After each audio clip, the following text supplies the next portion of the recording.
The ACC Championship game is definitely not one anyone expected. This matchup featuring Clemson and SMU is not a matchup that I think a lot of people had in store when they made their preseason predictions. But nonetheless, here we are. And we've had some drama as of late to get to this point, too. Clemson needed Miami to lose in the last week of the season, and Syracuse managed to pull off an upset over the Hurricanes to put Clemson in. SMU has been a team that some people thought could maybe do some damage in the ACC, but I think most people expected them to need a little bit of a transitional year to get used to that competition. They obviously threw that to the side, their only loss being to BYU from the Big 12, and now they are in the ACC Championship game. These are two teams that are obviously coming from different journeys, and SMU is playing with a lot of confidence, a lot of excitement, and Clemson is kind of, I would say, on the opposite. You're kind of looking at a team that isn't what it used to be, but yet here they are back where we really know they can be and back where they truly belong, which is the ACC Championship game. Now, SMU is looking to play the role as the favorite, but I think some people think because of Clemson's experience in this game that maybe they are the underdog. Now, SMU is really exciting. This will be the first time that they meet Clemson in a college football game, and it's going to be fun to see how they can compete. And again, they're playing with a ton of confidence, so I don't have any concerns about their ability to get ready for this game. Clemson obviously knows that they can play in this game. They know that they've been here before. They know what to expect. And SMU is obviously the newcomer, but both teams have different levels of confidence coming into this one. And it'll be fun to watch both of them compete. The big questions for both sides, we'll start with Clemson. Do the Clemson Tigers have enough to stop SMU defensively?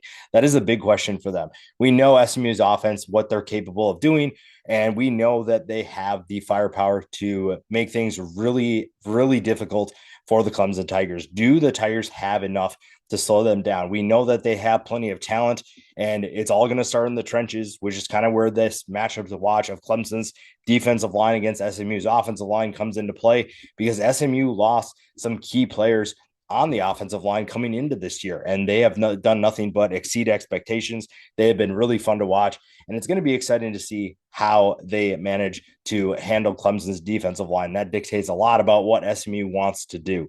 Now, the question for SMU is how do you get Kevin Jennings in rhythm? You're going to have to obviously feel out what Clemson wants to do in this game. Clemson is the more comfortable team in this position because they have been here before. SMU is not. SMU needs to figure out how to get their quarterback in rhythm early, and they've done a really good job of that this season. Ever since he took over at quarterback, they've done a really good job of getting him positions to be successful, getting him extremely comfortable with the game and getting that done early on so that when it comes down to big plays late in the game, he's comfortable and very poised to make those plays. The impact players for SMU, everything is going to start with Kevin Jennings. What he is capable of doing in this game probably dictates if SMU wins this football game, honestly. He is the biggest X factor for this offense. They have plenty of talent at the skill positions on the offensive line, but it's Jennings who holds the keys to ACC's title hopes, or SMU's ACC title hopes, I should say. He is a dual threat. He has improved as a passer, doesn't have the strongest arm, but he's a smart player who knows how to make key plays. Rhett Lashley has done a great job of getting him into successful positions. Again, building that confidence as the game goes on is going to be a big key. Rashard Smith has been a really good addition coming in from those Miami Hurricanes we talked about. He has been a quick back who has been really fun to watch, really explosive with the football in his hands. Kobe Wilson on the defensive side of the ball. This defense, even though Clemson isn't the most explosive offense, I think that you're still going to see that Clemson is a very capable team of moving the ball down the field, and this defense is going to have their hands full. It's a different type of caliber team that you're facing in the Clemson Tigers, and this defense has to be ready to step up. Kobe Wilson has done a really good job this year. He's been a big-time playmaker for this SMU team. Isaiah Smith, kind of the same thing, a guy who was relatively unknown in the ACC world, has become a really good player for SMU, and he's been a disruptive player that they've really needed, honestly. This has been a team that I think that needed some playmakers to step up this year, and they've had a number of guys do exactly that. Jonathan McGill is a veteran who has plenty of experience, maybe doesn't have any title game experience, whether that was at Stanford, whether that's at SMU. He doesn't have that experience, but he is one of the leaders of this team. He is going to play a big role in making sure that this team is calm, cool, and collected to be able to make this win happen. It'll be fun to see what they can do because honestly, I think SMU is very capable of winning this football game. And when you look at what they've done so far this year, they've exceeded expectations pretty much by everybody's standards outside of Dallas. I think that a lot of people expected them to be right around the middle of the pack, and they wasted no time getting right to the top of the conference. Now, maybe you could argue an easier schedule let them get to that point. But this is still a very talented team, and stopping them is going to be very difficult. And Clemson knows they have their hands full with this one. Now, when you go to the Clemson Tigers and their impact players, everything is going to revolve around what the offense can do. And that starts with Cade Klubnik. Cade Klubnik has been someone who's been under the spotlight. And when we saw him at the beginning of the season, it was terrible. It did not look good. A lot of people were doubting if Cade Klubnik could be the quarterback of the future for the Clemson Tigers. And I honestly think that he's found ways to kind of calm down and maybe settle those debates a little bit.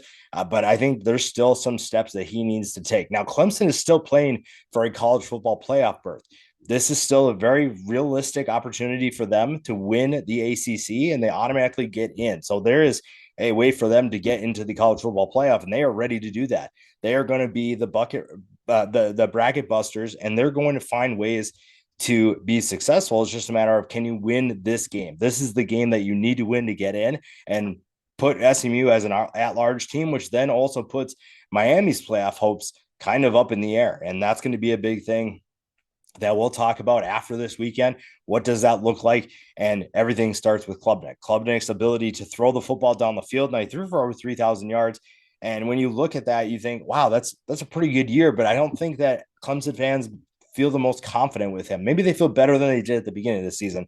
But this is a guy who is still looking to prove himself. And maybe that's a good thing to have when you're in these postseason games. A guy with a chip on his shoulder looking to prove that he can still play. And I think a lot of teams are going to doubt him. And it's not maybe just his own fan base. There's going to be a lot of teams outside of Clemson, outside the ACC that doubt his abilities. SMU is probably going to have some doubts about what he can do. They're going to test him for sure. This defense for SMU is very capable of making life miserable for Cade Klubnik. And we'll see if they can handle that, if they can make things a little bit difficult for him, maybe switch some things up, give different looks, different coverages, that kind of stuff. We'll see what they can do. We'll see what Cade Klubnik can do to respond and see if he can hit guys like Antonio Williams downfield. Now, he has plenty of options to work with in his offense. Phil Maffa has been really good, a steadying force for this Clemson team. When the pass offense wasn't exactly getting things done, it was Phil Maffa and this rushing attack that stepped up in a big way. Obviously, the offensive line plays a huge role with that as well, but Phil Maffa has been a really nice player to have for Clemson. The defense is, we've talked about them already. TJ Parker and Barrett Carter are where they all get it started. And this is where Clemson really needs to be good. This SMU offense can score points in a hurry. Explosive plays are the way that they are able to kind of break your back and bend and really test your will, really get you to think, okay, are we actually capable of slowing them down or stopping them?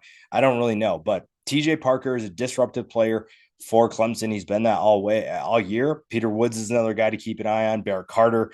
Those have been guys that have stepped up in a big way. Clemson obviously is looking to pull off an upset, which is kind of weird to say. The fact that they're in the ACC championship game and they are the underdog is very confusing for a lot of people, I think, but it's also where we're at. And SMU has the ability to make explosive plays, and it's going to be really fun to see if they're able to do that against a team like Clemson, or if Clemson's going to pull off the upset and kind of ruin everything what's been a weird year in college football.